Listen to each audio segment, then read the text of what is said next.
Hi, boys and girls. We're going to be reading Chapter 2, Bridge to Terabithia. I posted Chapter 1 already, and we're going to be reading Chapter 2 next. This should be a chapter a day for each of the normal school days. And once again, this is one of the reading group books that we probably won't get time to later in the year, so we're doing it now. We're going to be reading about Leslie Burke. In Chapter 1, we read about a little boy named Jess, and he loves to run, and he's got 4 sisters, and a new neighbor just is moving in, and so we're going to hear about her in our chapter today. Leslie Burke. Ellie and Brenda weren't back by 7. Jess had finished all the picking and helped his mother can the beans. She never canned except when it was scalding hot anyhow, and all the boiling turned the kitchen into some kind of hellhole. Of course, her temper had been terrible, and she had screamed at Jess all afternoon and was now too tired to fix any supper. Jess made peanut butter sandwiches for the little girls and himself, and because the kitchen was still hot and almost nauseatingly full of bean smell, the 3 of them went outside to eat. The U-Haul was still out by the Perkins place. He couldn't see anybody moving outside, so they must have finished unloading. "I hope they have a girl, maybe 6 or 7, said Maybelle. "I need somebody to play with." "You got Joyce Ann." "I hate Joyce Ann. She's nothing but a baby." Joyce Ann's lip went out. They both watched it tremble. Then her pudgy body shuddered, and she let out a great cry. "Who's teasing the baby?" his mother yelled out at the screen door. Jess sighed and poked the last of his sandwich into Joyce Ann's open mouth. Her eyes went wide, and she clamped her jaws down on the unexpected gift. Now maybe he would have some peace. He closed the screen door gently as he entered and slipped past his mother, who was rocking herself in the kitchen chair watching TV. In the room he shared with the little ones, he dug under his mattress and pulled out his pad and pencils. Then, stomach down on the bed, he began to draw. You can see there. Jess drew the way some people drink whiskey. The piece would start at the top of his muddled brain and seep down through his tired and tensed-up body. There are occasions in this book where it'll talk about things that he is seeing around himself, and so he's saying that is the way that it kind of calmed people. And drawing, art calms him. Lord, he loved to draw. Animals, mostly. Not regular animals like Miss Bessie or the chickens, but crazy animals with problems. For some reason, he liked to put his beasts into impossible fix-its, which is like a tough situation. This one was a hippopotamus just leaving the edge of a cliff, turning over and over. You could tell by the curving lines. In the air, toward the sea, below where surprised fish were leaping goggle-eyed out of the water. There was a balloon over the hippopotamus, where his head should have been, but his bottom actually was. "Oh," it was saying, "I seem to have forgotten my glasses." Jessie began to smile. If he decided to show it to Maybelle, he would have to explain the joke. But once he did, she would laugh like a live audience on TV. He would like to show his drawings to his dad, but he didn't dare. When he was in 1st grade, he had told his dad he wanted to be an artist when he grew up. He thought his dad would be pleased. He wasn't. "What are they teaching in that darn school?" he had asked. "Bunch of old ladies turning my only son into some kind of a—" He had stopped on that word. But Jess had gotten the message. It was one you didn't forget, even after 4 years. So in his mind, in the dad's mind, drawing is something that's kind of too girly, so Jess didn't do it. But there's nothing girly about it. So, but that's what his dad was implying there. The devil of it was that none of his regular teachers ever liked his drawings. When they'd catch him scribbling, they'd screech about waste. Wasted time, wasted paper, wasted ability. Except Miss Edmonds, the music teacher. She was the only one he dared show anything to, and she'd only been at school 1 year, and then only on Fridays. Miss Edmonds was one of his secrets. He was in love with her. Not the kind of silly stuff Ellie and Brenda giggled about on the telephone. This was too real and too deep to talk about, even to think about very much. her long, swishy black hair and blue eyes. She could play the guitar like a regular recording star, and she had this soft, floaty voice that made Jess squish inside. Lord, she was gorgeous, and she liked him, too. One day last winter, he had given her one of his pictures, just shoved it into her hand after class and run. The next Friday, she had asked him to stay a minute after class. She said he was unusually talented, and she hoped he wouldn't let anything discourage him, but just keep it up. That meant, Jess believed, that she thought he was the best. It was not the kind of best that counted either at school or at home, but it was a genuine kind of best. He kept the knowledge of it buried inside himself like a pirate treasure.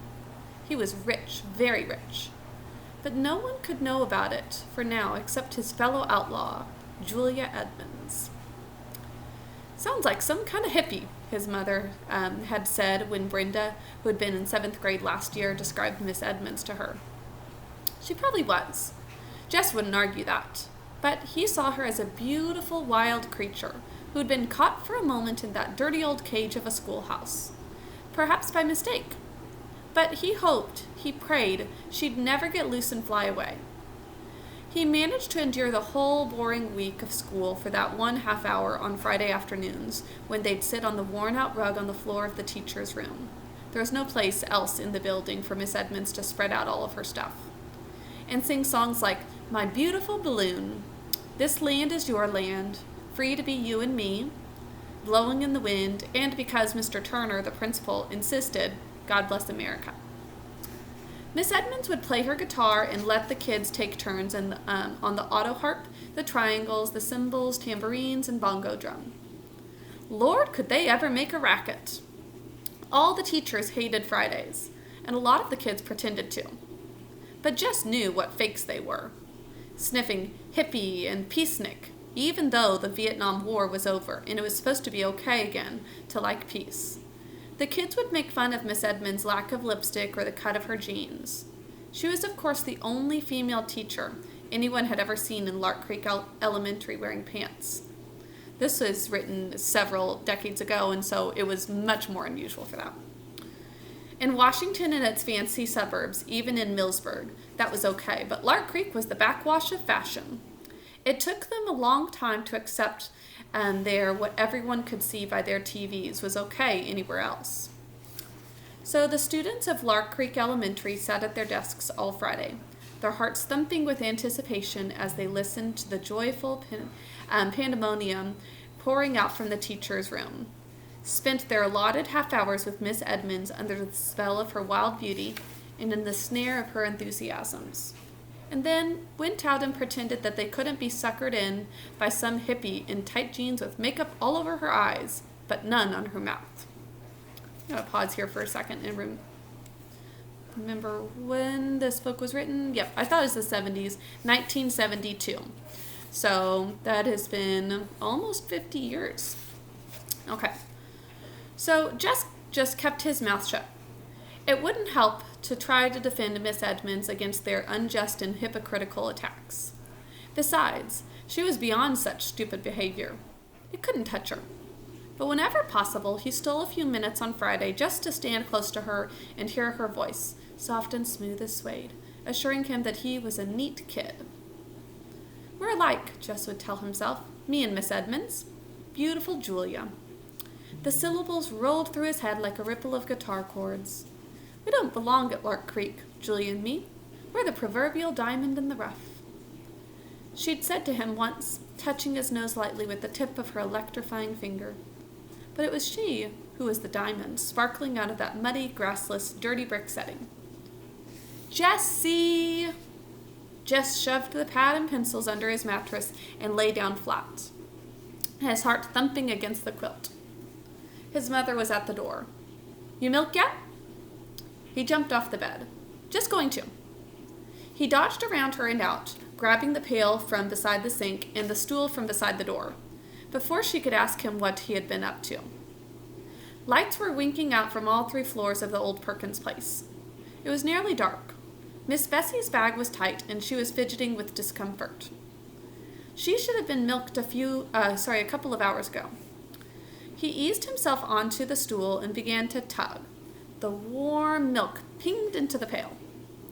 Down on the road, an occasional truck passed by with its dimmers on. His dad would be home soon, and so would those cagey girls who managed somehow to have all the fun and leave him and their mother with all the work. He wondered what they had bought with all their money. Lord, what he wouldn't give for a new pad of real art paper and a set of those marking pens. Color pouring out onto the page as fast as you could think it. Not like stubby school crayons. You had to press down on till somebody about you breaking them. There are occasionally some words in here that I'll be skipping over that still, like, you can feel free to read this book, but there are occasional curse words in here that I would prefer not to read aloud in this video. A car was turning in. It was the Timmonses. The girls had beat Dad home. Jess could hear their happy calls as the car doors slammed. Mama would fix them supper, and when he went in with the milk, he'd find them all laughing and chattering. Mama'd even forget that she was tired and mad. He was the only one who had to take that stuff. Sometimes he felt so lonely among all these females, even the one rooster had died, and they hadn't yet gotten another. With his father gone from sunup until well past dark, who was there to know how he felt? Weekends weren't any better. His dad was so tired from the wear and tear of the week and trying to catch up around the place that when he wasn't actually working, he was sleeping in front of the TV. Hey, Jessie, Maybelle. The dumb kid wouldn't even let you think privately. What do you want now? He watched her shrink 2 sizes. I got something to tell you. She hung her head. You ought to be in bed, he said huffily, mad at himself for cutting her down, or, stopping her from sharing. She was excited. Ellie and Brenda came home. Came home. Why couldn't he quit picking on her? But her news was too delicious to let him stop her sharing it. And sorry, I was misreading that part. She said Ellie and Brenda come home, and he was correcting her grammar to say came home. Ellie bought herself a see-through blouse, and Mama's throwing a fit, she said. Good, he thought. That ain't nothing to cheer about, he said. Borippity, borippity, borippity. Daddy! Maybelle screamed with delight and started running for the road. Jess watched his dad stop the truck, lean over to unlatch the door so Maybelle could climb in. He turned away. Darn lucky kid. She could run after him and grab him and kiss him. It made Jess ache inside to watch his dad grab the little ones to his shoulder or lean down and hug them. It seemed to him that he had been thought too big for that since the day he was born. So sadly, his dad doesn't seem to show him the affection that Jesse wants. He will show it to the girls, but for Jesse, being the only boy, he thinks that he should be tough, even though he's still very young. When the pail was full, he gave Miss Bessie a pat to move her away. Putting the stool under his left arm, he carried the heavy pail carefully, so none of the milk would slop out. Mighty late with that milking, aren't you, son? It was the only thing his father said directly to him all evening. So the only thing he said the whole evening was, I think you're too late in doing that chore. The next morning, he almost didn't get up at the sound of the pickup. He could feel, even before he became fully awake, how tired he still was. But Maybelle was grinning at him, propped up on one elbow. Ain't you gonna run? She asked. No, he said, shoving the sheet away. I'm gonna fly. Because he was more tired than usual, he had to push himself harder. He pretended that Wayne Pettis was there, just ahead of him, and he had to keep up. His feet pounded the uneven ground, and he thrashed his arms harder and harder. He'd catch him. Watch out, Wayne Pettis, he said between his teeth. I'll get you. You can't beat me. If you're so afraid of the cow, the voice said, why don't you just climb the fence? He paused in midair like a stop-action TV shot and turned, almost losing his balance, to face the questioner, who was sitting on the fence nearest the old Perkins place, dangling bare brown legs.